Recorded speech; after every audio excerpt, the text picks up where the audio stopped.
You're listening to the Activity Strong Executive Edition series on the Bridge the Gap Network. The live webinar series aims to promote, engage, and empower wellness directors and senior living executives to continue the conversations surrounding health and wellness in aging adults. Powered by Linked Senior. Welcome, everyone. This is our last webinar of the year, and we're excited about the content. It's super timely. We're excited to have you. Like Megan said, this is our Activity Strong webinar, December 14th, and also this is our executive edition where we focus on topics that are important to everyone, but also executives in the senior living industries, right? So if you are one of them, i.e. an administrator, an executive director, or anyone that is beyond or another department beyond activity and life enrichment, thank you for showing up. It shows that you value resident engagement, you see importance of it, and you're helping us elevate the discussion just by being here. So I'm joined today by a dear friend of mine called Eleanor, and she's going to be talking about and presenting on staff and resident engagement, the exponential value-driven partnership. Before I get started, I just want to remind everyone that Activity Strong is an initiative led by Link Senior in partnership with Activity Connection, NAP, and NCAP. And like Megan said, I'm the CEO and co-founder of Link Senior. You know, we at Link Senior believe that old people are cool. I think that Eleanor somewhere has a sticker that says old people, yeah, right there in the back, which is an initiative that we started 7 years ago just to fight ageism in a healthy and fun way. And obviously we started Activity Strong as the pandemic unfolded to not only acknowledge the amazing work of you all, activity and life enrichment professionals, but also to empower you and educate you. Super quick slide about Link Senior. We are a resident engagement platform for senior living. So we work with operators across US and Canada, across level of care. Essentially what we do is we help you do more and better engagement through different types of technology and education. And our work has been published in a peer-reviewed journal. Very proud of that. So today, we're going to talk about something that I've always personally been very passionate about, which is staff and resident engagement, right? In activities, we know that our task, our job, our passion is around helping elders find purpose. But isn't there something so cool that happens when our staff themselves is engaged, right? And so Eleanor, who has tremendous experience, is going to help us understand how to, quote unquote, unlock this partnership. And I thought that as a word of introduction, I maybe thought about reminding ourselves of what resident engagement is about. And really it's about collaborating, right? It's about finding common ground with the elders that we serve to connect with them. Right, and connecting is something important to us. We love it. That's why we show up at work. It's important to our staff. So the more we connect with the elder, the more successful we'll be ourselves in finding purpose, but also in helping our residents find their purpose as well. So with that, again, a great pleasure to introduce Eleanor Alvarez. I mentioned she's a friend of mine. She's actually a mentor of mine, and she is the Chief Executive Officer of LeaderStat and the Ganzo Suite, and she's joining us from sunny Ohio, as you can see. Eleanor, thank you so much for being here with us. Thank you, Charles. I'm really excited to be here today and share with you maybe a couple of experiences that I've had along the way. First off, just a little bit about my background, and you can see that I started LeaderStat 20 plus years ago, to fill that need of interim administrators and interim directors of nursing that I saw across the country. When a skilled nursing facility or assisted living was in need of leadership on a short-term basis, we really need talented people who are there and able to step in. So I started LeaderStat based on that. Based in around 2005, we started moving into the acute care space, and we placed travel nurses in hospitals. Then really a critical moment for us was 2019, when a couple of our clients were really struggling in the early days of the pandemic and said, you've got to help us. We really need direct care staff. And so we shifted and started placing STNAs and LPNs and RNs in care facilities, both skilled and assisted living across the country. So that when people had staff members out in quarantine, they had a reserve staff to call upon. It really was a crisis in the early days. I know all of you experienced that firsthand, but we didn't have PPE. You know, we were actually sending masks with people so that they were properly protected. You know, we didn't have testing. It was really a tough time. And I know all of you have gone through that. So LeaderStat was really proud to be able to support facilities along the way. In addition to LeaderStat, 6 years ago, I started an assisted living center that's 100% memory care. And it really helped me to fulfill a dream that I had of caring for people with Alzheimer's and other types of dementia in a really unique and special way. These are individuals who need our love and care probably more than anybody else in the post-acute world. And I really believe in a special environment that's based on person-centered care in small houses. So basically, this is, if you go on LinkedIn, this is the bio that you'll see about me. I've been in senior care since I was 25. It's something that I feel very, very passionate about. And I remember back in that time, we kept saying, the baby boomers are coming, the baby boomers are coming. Well, guess what? We're here now. And we still have lots of challenges along the way. So again, this is kind of my formal bio, if you will, but I really want to tell you more about me and why I feel so passionate about what I do, and why I share the passion in the work that you do. Charles? Next slide. Thank you. So this is a really fuzzy, grainy picture, but it is of the DC Home for the Incurables. So the DC Home for the Incurables is downtown. I think it's on Massachusetts Avenue, right over the line in the district. And when I was in high school, I volunteered there every Wednesday afternoon. And it was a very institutional setting. And it was almost scary, the way we were providing care for people. And really it was for our elders, but if you said you were the home for the incurables, you got some kind of special federal funding. So every Wednesday, we little high school kids, we go in and say, you know, we want to talk with you, we want to meet with you, and try to bring a little life and joy into the lives of the residents there. And it was really depressing, but out of that, I can still remember the story of an individual by the name of Roy, who was in, you know, a typical hospital gown, a typical hospital bed, and he had pictures of being a speedboat driver. And he told all these stories about racing, being in a boat, and all the excitement and exhilaration, being this really speed demon driven guy. And I saw him in this older body, but I realized that inside there's this incredible person with an incredible history and a story to be told. And their elders have this story that we all need to hear and we all need to connect to.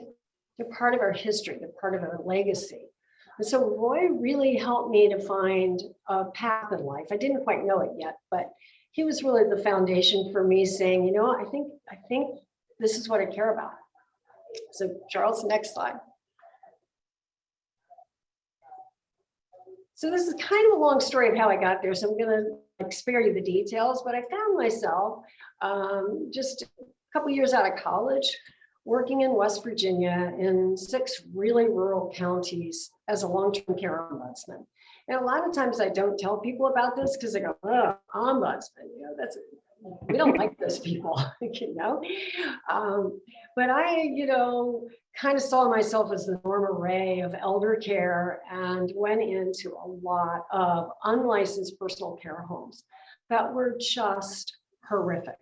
They were people's homes that they almost converted, and they just took people's Social Security checks. There was this opportunity because all of the state mental hospitals had been closed down. There was a federal mandate to put people in the least restrictive environment, and it opened up all kinds of abuses for elder care. So I literally went in with state troopers and people from the health department to close down a facility that was a home in the middle of August. And I lived in this old Victorian home for 3 days while we gave people baths, cleaned them up, helped them find nice clothes, and placed them in licensed facilities. I knew at that point that we had a much better way of caring for people, and we needed to find better ways of caring for people because our systems and processes that we had were not getting it done. And so while this doesn't show up on my official resume, this really is my why.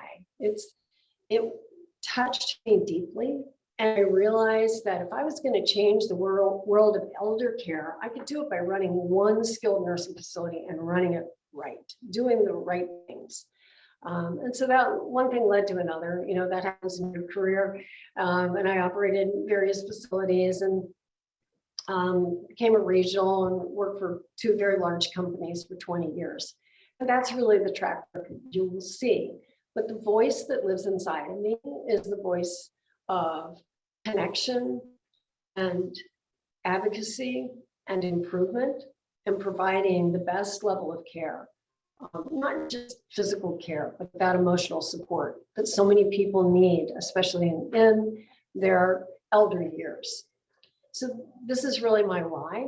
And I wish my resume were a picture of some of the people along the way instead of just data. So Charles, next slide.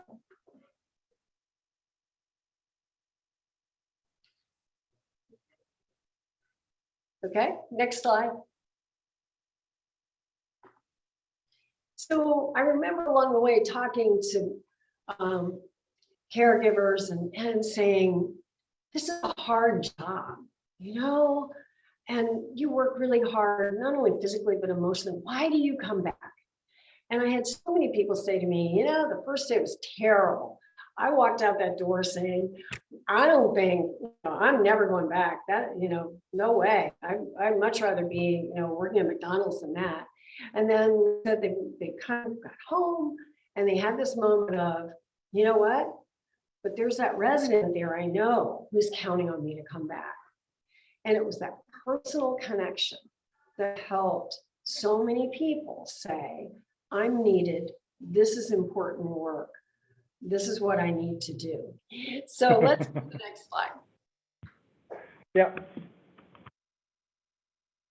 So one of the places that I really got to see the impact of significant relationships was at the Ganshorn Suites, where we developed memory care in 4 households. So each household has approximately 30 residents, dedicated staff, and everything is focused around the kitchen, living and dining room in the household.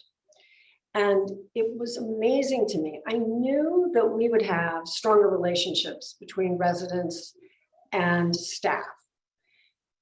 But what I didn't understand was that in having the household kitchens and dining rooms, that it would bring our families together.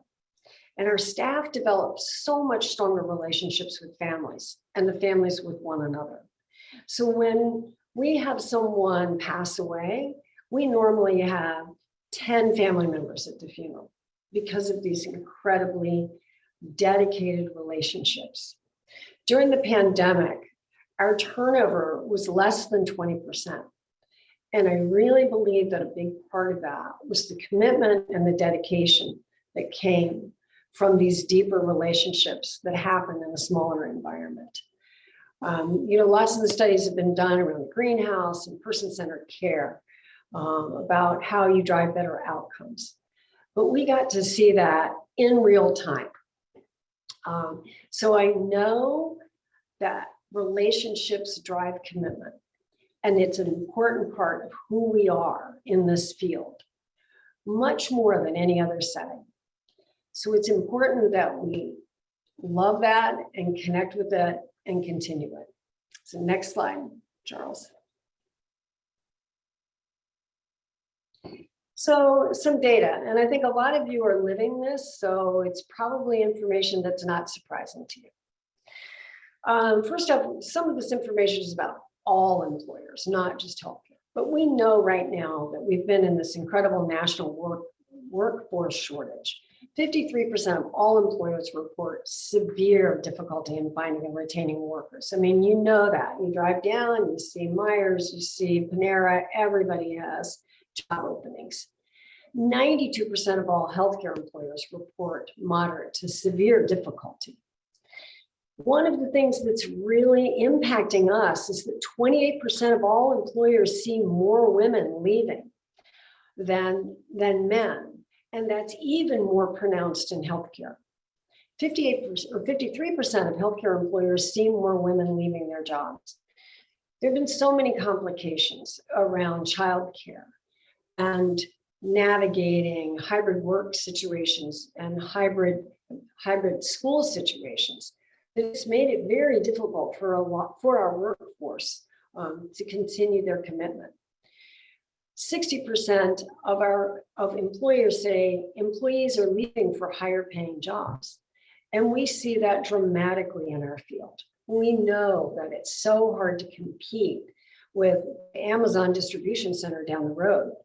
You have to get to that level of being able to compete economically. You have to be able to offer a decent rate of pay so that you can then focus on the commitment side.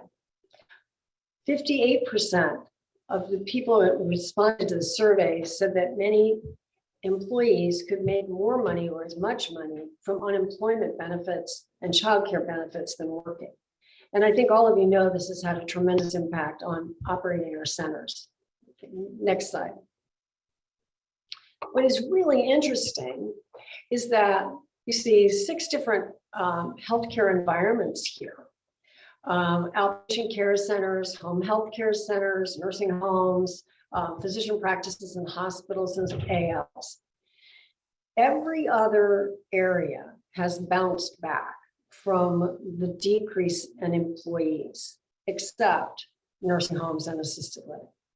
We are still struggling. We still have a tremendous amount of difficulty staffing our centers, even when home health is starting to bounce back, hospitals are starting to bounce back. So Charles, will you do our next slide for us?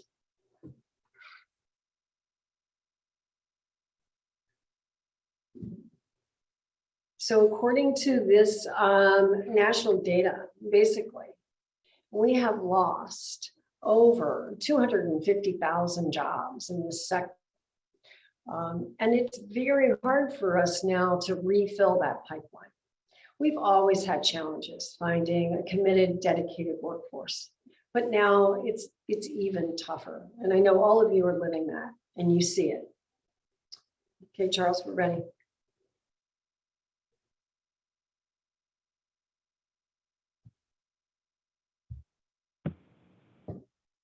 Did you want this one? I did, thank you. So 86% of nursing homes and 77%, if you don't mind going back one, Charles, that'd be great. Sure. Yep. Say that their workforce situation has gotten worse, even in recent months. Many nursing homes have had to limit new admissions. 78% of the nursing homes and assisted living communities are concerned that workforce challenges may force them to close. At LeaderStat, we sent some CNAs and LPNs to some facilities that I'm pretty sure they would have closed down if they had not had the additional support. They just did not have the reserves within the local community.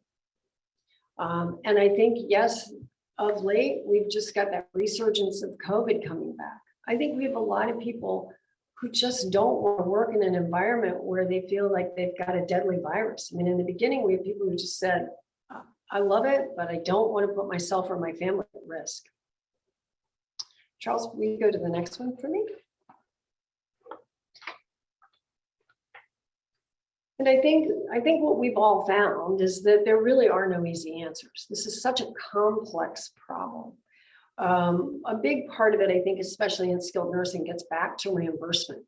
There's so much pressure to increase wages, but you only have so much revenue to work with because of Medicare and Medicaid reimbursement limitations. I think a lot of the states are trying to put more money back into the workforce in skilled nursing. I met with a senator this morning from Ohio who said that they had approved close to $1 billion in workforce support money just for skilled nursing. It's problematic, though, because a lot of the money does not go to assisted living. So much more of it is earmarked towards Medicaid and Medicare providers.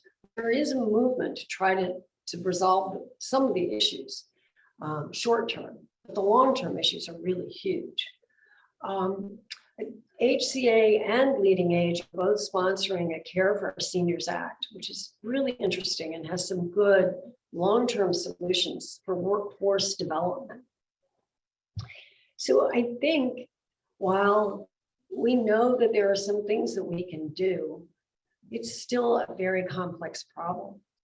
The best thing that we can do that we have control over is to create those opportunities to connect, create those opportunities for our staff to know that they are needed, that they are doing meaningful and purposeful work, to help them reaffirm the why they come to work every day and why it's important. The more that we can inspire and motivate passion and meaningful work, the more we can hold on to our staff and help them see that what they do is one of the most important jobs out there. Charles, you ready to transition? Absolutely. Thank you so much, Eleanor. So this was an amazing presentation background. I love to hear about your why, Eleanor. It's a great reminder sometimes for us to find our whys. And obviously, like you said many times, this is definitely not quite a good, easy situation. It's probably one of the worst ones that our industry ever experienced. Part of me, when I hear you talk, wonders how much of this kind of already existed, right? We know that it's difficult for us to compete against other industries because, and I have this slide here that says, "May the age be with you," from Yoda and Link Senior, just as a reminder that, we all fight against this idea of ageism, right? Can you talk a little bit about that, what you thought existed before in terms of what pros and cons we had and things that might be helping or not today? Well, I think you're absolutely spot on. We have had the workforce issues before the pandemic. There are many nurses that don't feel like they can, quote, put their clinical skills to the best use by working in a skilled nursing facility. So we've struggled with building committed workforce. But it has become so much worse with the pandemic. It has become overwhelming. I'm on a Facebook group with a lot of administrators, and I think they're almost like 5,000, maybe it's 3,000 administrators in this group, and their stories are heartbreaking. Just the hours that they're working, directors of nursing, everyone in a facility is just pushed to the max. And I feel that it's hard. One person only has so much to give. So we have to find help and support and relief for these incredible individuals. But I think it was there before, but it's so much worse now. Yeah.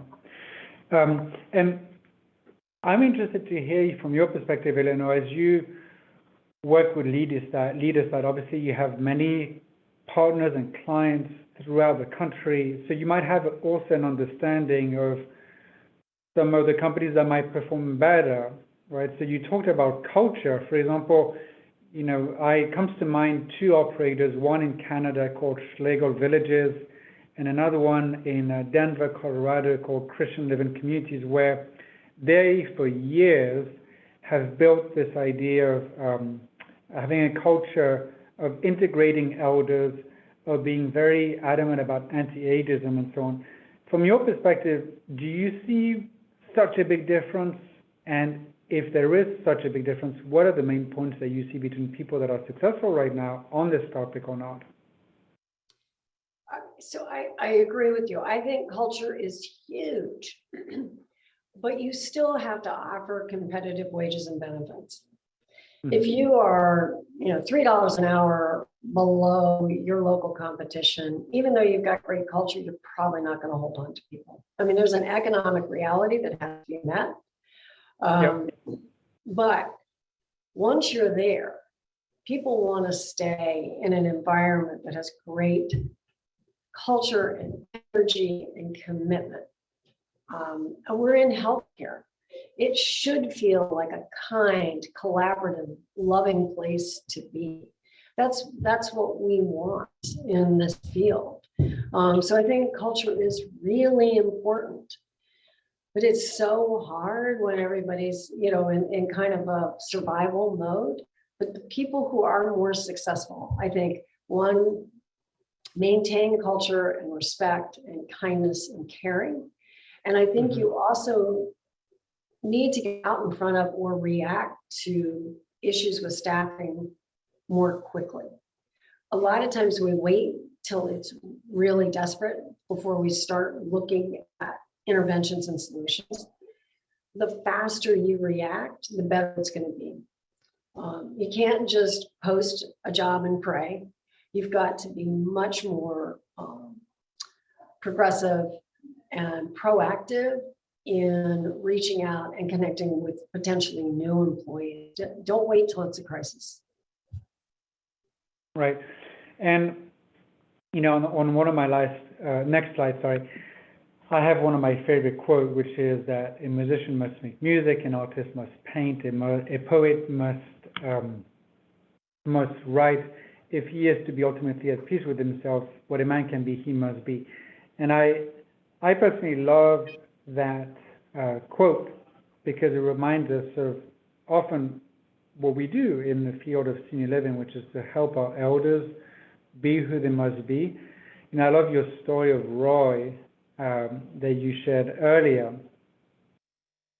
And it's interesting, I don't know if you've been following, but in the chat, a number of people have made discussions about the fact that culture is great, but it's definitely not the only thing that matters. Like you mentioned several times, pay was really important. I mean, at this stage, we're at the end of 2021, right? We're looking into 2022.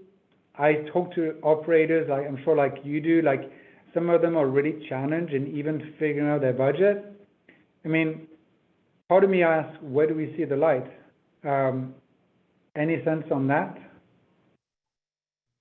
Oh, I'm an eternal optimist. So, and sometimes, called Pollyanna, because I believe that the light is there. We don't have a choice. We have so many elders in this country, and obviously it's not just a problem for the U.S., but our numbers of elders are growing. So we have to figure out a strategy for elder care in this country that is viable. And I know these long-term solutions sound like, well, they're down the road, but if we don't start working on the long-term solutions now, we're still going to be 5 years down the road saying, oh my gosh, we have these problems. So I think part of it is getting commitment from your local and state governments to increase reimbursement. I mean, we have got to have a big voice to say caring for our elders is a national priority. And we've been trying to do this for a long time. But it's more important now than ever that we've gone through the pandemic. So I think we have to work on scholarship programs, creating career paths. In Ohio, we don't really use medication aids. And it's an opportunity to give CNAs a career path. And so, we have the ability to help develop CNAs into medication aids, to help grow LPNs and create not just tuition reimbursement, but scholarship programs to create career paths. I mean, that's how we're going to fuel our workforce portal, if you will. We've just got to get creative. It's not going to get better unless we push hard and work hard. Thanks for these suggestions. And obviously, I'm a little bit like you. As an entrepreneur, I do tend to be optimistic. And I agree with you that in the end, I mean, it's a good reminder to say that I 100% love your idea that we don't have a choice. We need to fix it. And so thank you for suggesting these things that can be done. In the chat, there's something that came up, and I think it's a very important aspect as well. My wife is a teacher, so there is a little bit of that in quote unquote the teaching world. And it's actually a comment from Joanne Kulinan that says that culture is important, but the fact that this is a female-dominated field shows that the culture does not value our contribution or the life of elders. So I think that the question here is also about gender dominance and so on. Can you talk a little bit about how much do you think that weighs into some of these career paths to be less valued or less dignified? And I agree with you, Charles, and the person who made the comment.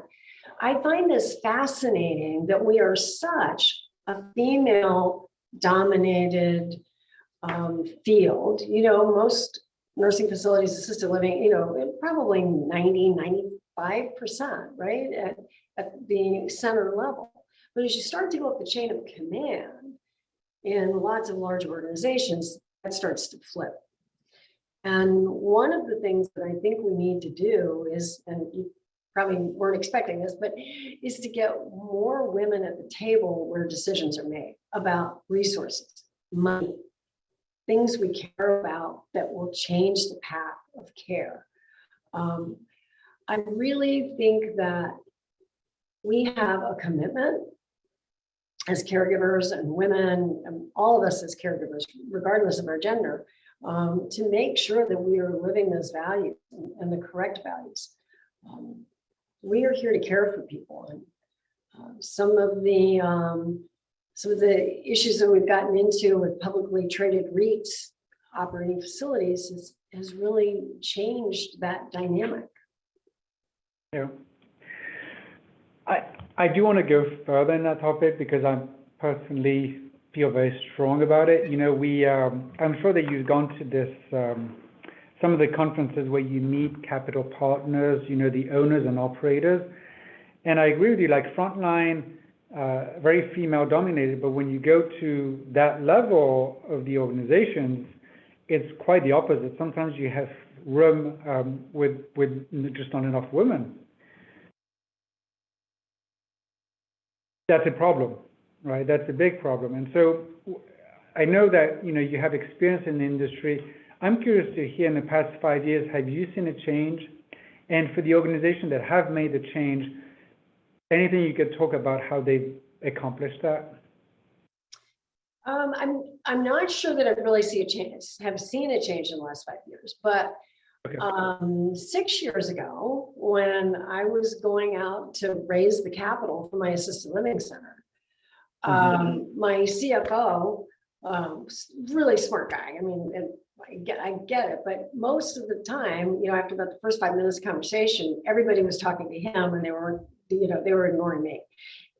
Trying to raise capital is very, very difficult. I knew that if I was going to start a facility, I wanted to own the real estate. I didn't want to be beholden to somebody that I was leasing it from, because I knew I wouldn't be able to make the right decisions to provide the right kind of care. But trying to get capital, trying to develop facilities is very difficult. You will not see a lot of women who are actual owners. And I think we have to help make those opportunities available to women and other minorities, so that there can be more people sitting at the table and more diversity. Yeah. And I hope that everybody here in the audience potentially sees the example in Eleanor, who's successfully done that. So thank you very much, Eleanor, for being an example of that success. One of the other topics that we wanted that I would love to just discuss with you is, when we at LinkedIn, obviously, we're very passionate about resident engagement. I started the company to help elevate this. And this is a slide that we've used for some time now that basically explains why sometimes it's almost impossible. Therefore, we should look into technology, right? And yesterday, I was talking to someone who just before COVID had been in a hotel and ordered something, and it was a robot that came to deliver the item that was requested, right? That was just before COVID. And she was making a point that, our industry is late to the game when it comes to innovation, but there is also a lot of staff efficiency. Right? We definitely don't want to replace staff, but there is an element of making investment that help our staff do more. I'm wondering if you're seeing any trends or what your thoughts are on that, which is basically innovating part of our way out of the situation here. Yeah, Charles, I think that is just it's such a fascinating topic because there's so much of the hands-on care, that you can't automate. But when you look at resident engagement, there's so much that we can do to use technology to help tell the story about a resident.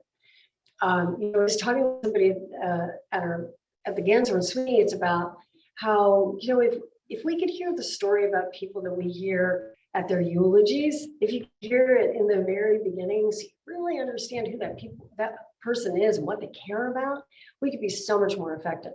Technology does a great job of capturing stories and the pictures and the sounds of who somebody is and also what they enjoy. So I think technology can go a long way in keeping people connected and engaged, and residents connected with the outside world and family, et cetera, but also staff getting to know residents in a deeper way. I think the other thing that is really fascinating in our world of really advancing technology is that in a memory care center, it's very hard to find super good technology to keep people safe without restricting them. Our goal is to keep people as safe as possible, but allow them maximum freedom. And the technology is still really not being designed for our setting.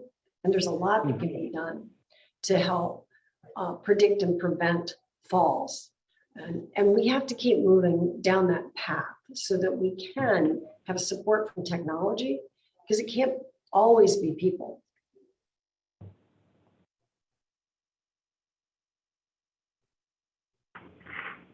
Last kind of slide, and after that I can stop sharing my screen. We obviously, me a little bit, I'm very passionate about engagement and making sure that our elders find purpose every day. I think I always like to refer the field of activities of resident engagement as, basically it's a human right? And I want to thank you again for sharing your story of what you experienced in West Virginia when you discovered these homes where basically they were meant to be closed in the first place. Yeah, it was when really, you meet. Yeah, go ahead. It was really concerning, and I think where I really got kind of disappointed was after we closed this one home and successfully placed all these individuals in safe environments, I went to the Department of Health and I said, "That's great. We've got 4 more that we need to close." And the guy looked at me and said, "If you think that we can put all these people in licensed facilities, you're politically naive." I was like, well, this is a dumb job. What am I doing? And that's when I knew that, if you can make a difference, you can do it in one center. Whether you're an administrator or you're the director of nursing or you are that resident engagement person, you can make life better for individuals. And that's where we have to start. It's just got to be one person at a time. We can't, sadly, I finally figured out in my advanced age now I can't really change the world. I thought I could, but I know the best that I can do is one relationship at a time, try to move it forward. And that, at the end of the day, then we go home and we say, you know what, it was a hard day, but I did something really important, and I'm proud of who I am and what I was able to accomplish for somebody else. Yeah, I mean, thanks for sharing this, Eleanor. I would argue quite the opposite. You are changing the world, right? I mean, you've contributed to something that's better today for sure. And just, I hope that some of the audience member definitely hear what you say and soak it in really, because I find some of your stories admirable. And your work at the Ganzo Suite, I know is really some of the best experience that our elders deserve there. I'd like to kind of switch gear a little bit here and take this opportunity. We have, I think right now, 319 professionals in front of us, Eleanor. Your experience at LeaderStat, if you were to help these professionals, like in January and February, think about what's the top 3 things they can do right now to help, let's start with helping their team members continue to find purpose, right? This idea of the why and all of that. Any bits of advice you can share with them about doing that? Oh, so first let me just say, none of this is easy, okay? And there are so many reasons why we can't do a lot of this, but we have found at the Ganzo Suites that we've extended our orientation and onboarding so that it is 4 to 5 days. And we make sure that people don't sit in a room all day long, like with PowerPoint slides going in front of them.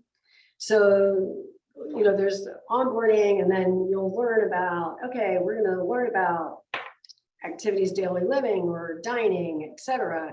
And so there'll be an hour of teaching, but then we spend 2 hours going out in the household and actually practicing those skills. So I think the more in your original training that you can blend classroom training with hands-on training, the better your staff will connect. Any of us, if you sit in a room for 3 days and just have somebody talk at you, will be brain dead. And it doesn't help to set the tone of engagement from the very beginning. So I really encourage you to look at your orientation and training programs. Now that's easy to say. And I know when you're, in a terrible staffing crisis, the first thing you want to do is try to get people, on the floor on their assignments as fast as you can. But if you can try to resist and train people better, and I mean in a more experiential, qualitative way, I think your long-term connections, relationships, and therefore retention will be better. So I really encourage you to look at some of your training and how you bring people into your center, because you should be living those values, living everything you care about. It's a very important time. I would also encourage you that if you have people in orientation and they're just not getting it, I mean, you can tell they're bored, they're on the phone, say goodbye early. Don't wait. If people don't share your values and really believe what you believe in, don't bring them into your home, your family. So I think looking at your training and orientation is really important. Charles, you talk about technology and communication. One of the ways we can communicate with our staff so much better now. We have so many ways through text messaging, Facebook groups, stay engaged with topics that are important to them. This is a really stressful time for so many people. It's been really tough. Look at messaging around support and mental health and getting a break, balancing family and your really demanding job, and communicate frequently, that support that you have for your staff, make them feel cared about. We have so many more tools now. It's pretty exciting, really, to keep that connection going. And then involve your families too. Sorry, Charles. No. I think, sorry, because I had an idea. Let's go back to the family in just a second. But, you mentioned very quickly this concept of self-care, right? And Generally speaking, I think that in the industry, we're not great at helping our team members, take care of themselves. I mean, I know from a fact of talking to, hundreds of activity directors, like activity directors tend to be, extremely passionate, extremely like go, go, go, go. Plus, it's a discipline where we're with residents, we're with people, so it's like a switch. You're kind of on, and you can't really be semi-on. It's exhausting. Tell us about self-care and what you see as good practice as well. Oh, it's so complicated, right? Because self-care for every individual is different, right? What I need in terms of emotional support is going to be really different than what you need. And I think that is getting to know your staff and getting to know their signs of when they're really stressed out and providing them with that ability to have somebody to talk to, have support, look at resources. We provide a list of, all kinds of counseling resources and resources for food, et cetera. Just trying to make sure that you've got emotional support and resources there for each individual where they are. And we have Joan, I think, who's making another great comment about me saying on. He's saying that what if we were real with our resident instead of on, which actually I love. Thank you so much for sharing this. I'll say what I think. I think that if we can be real and we know with our residents, that is a fantastic opportunity. What do you think, Eleanor? I agree. And I think that activities and engagement professionals are under so much pressure. The number of people that are assigned to your care is a huge number. To try to meet the psychosocial and emotional needs of a huge number of people is very challenging. And I know you have to reach people at different cognitive levels, different emotional levels. And I know that's got to be incredibly draining. And you probably go home at the end of the day realizing that, you felt like a lot of things didn't get done. I think it's really important that you give what you have to give. You give your best self. But when you leave at the end of the day, you have to say, I did everything that I can do, and don't beat yourself up for what you didn't do. It's got to be really hard, especially now. And with all the short staffing, I think a lot is expected of you to kind of fill in all those gaps. And again, you can only do so much. Yeah. And actually, somebody had a previous question. In some of the topics that we just discussed, especially like the challenges, do you see differences, like big differences across level of care or types of product? What do you see there actually? Tell us the story there. Oh, I think there are tremendous differences. And I think, obviously I have a bias towards Alzheimer's and dementia care. And I think it is incredibly demanding care because you not only have the emotional and behavioral issues, you still have people that have very complex clinical issues. And a lot of times people with dementia are put, in a secured unit where they're safe, but not always stimulated or able to really reach their maximum potential. So I think one of the more challenging environments is the dementia world. But those breakthrough moments are really precious. When you can see the light and hear a voice that hadn't been heard before, that should make you feel like you've done something very special. We had one resident that hadn't said his wife's name in 18 months. And just because of the more freedom, environment that we have, he said her name for the first time. And, those are the moments that we live for. I think that is really different than some of the intense clinical care of skilled, which is a whole different type of challenge. But it's all tough. Yeah. Eleanor, one thing that we feel very passionate about is how we elevate and champion activities, because I mean, that is often kind of the fabric of a community, right? That is kind of the life. And we had a speaker a month ago. I asked her, because I knew her community, when you walk into her community, it's a nonprofit here in DC, you know, sometimes you feel it in the air. It's just a different community. There's a sense of quote unquote community, right? It feels good. There's a positive energy. There's a good vibe and so on.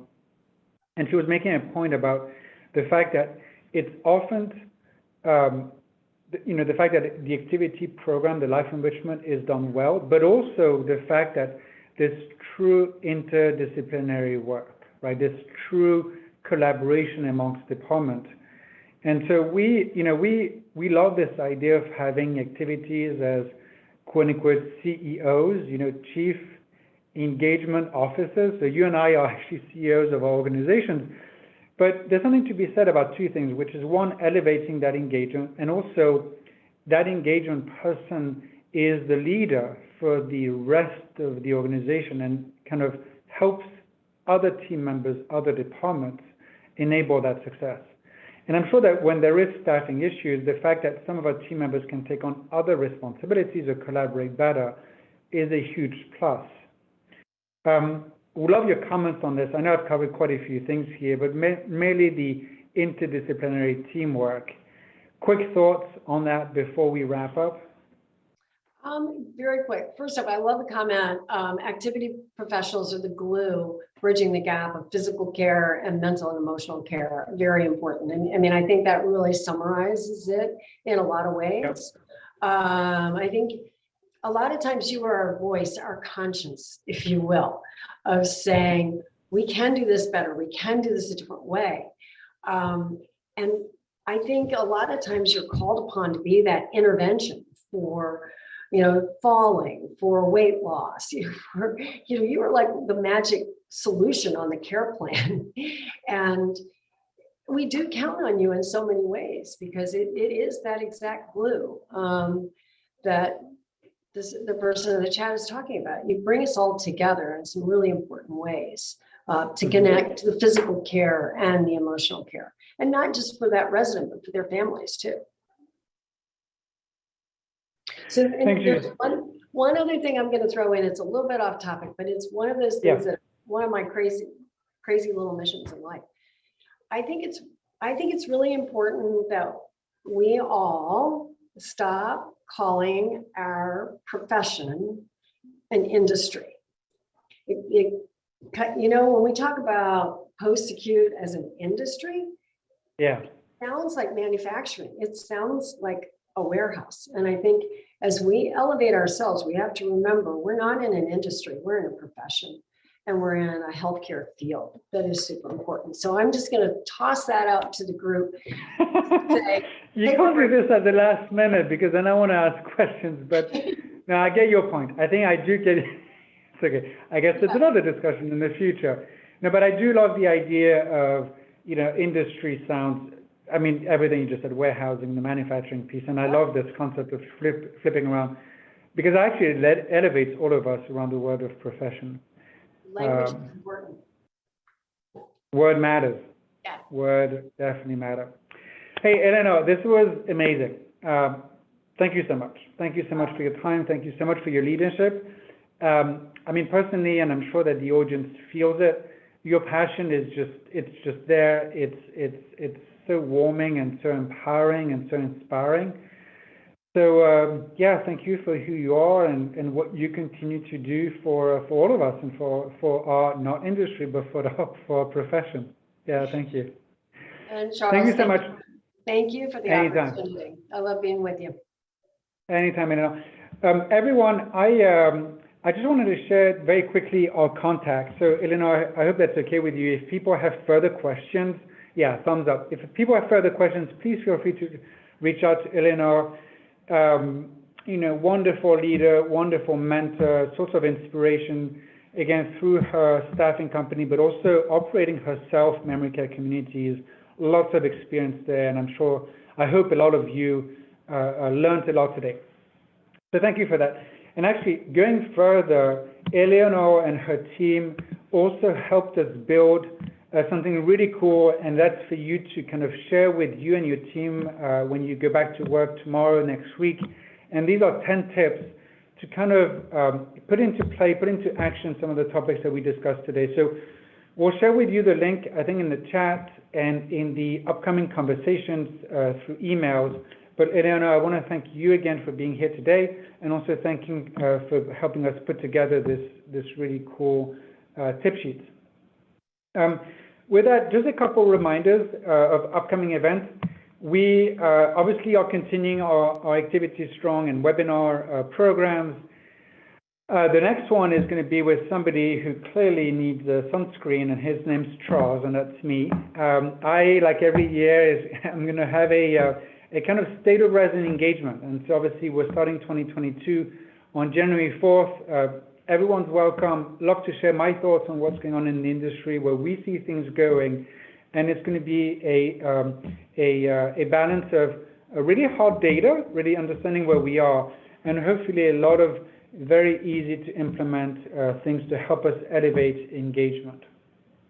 Tuesday, January 18th, we are honored and excited to have Dr. Kemp and Gary Johnson come and discuss the ultimate person-centered approach to leadership development, staff engagement, and dementia care. And obviously, they are leaders in the field of Montessori and dementia and senior living.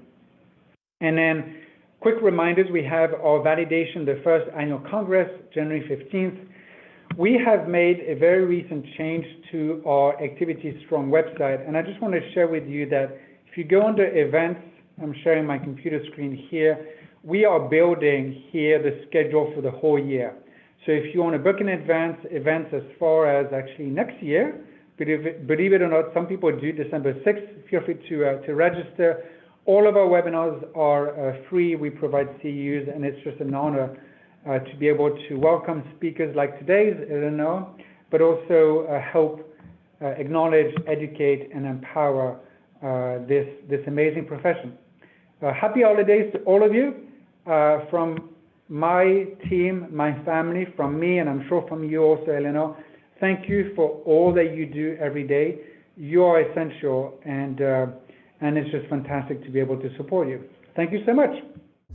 Thanks for listening to the Activity Strong Executive Edition series powered by Linked Senior. Find more resources and webinar information at btgvoice.com.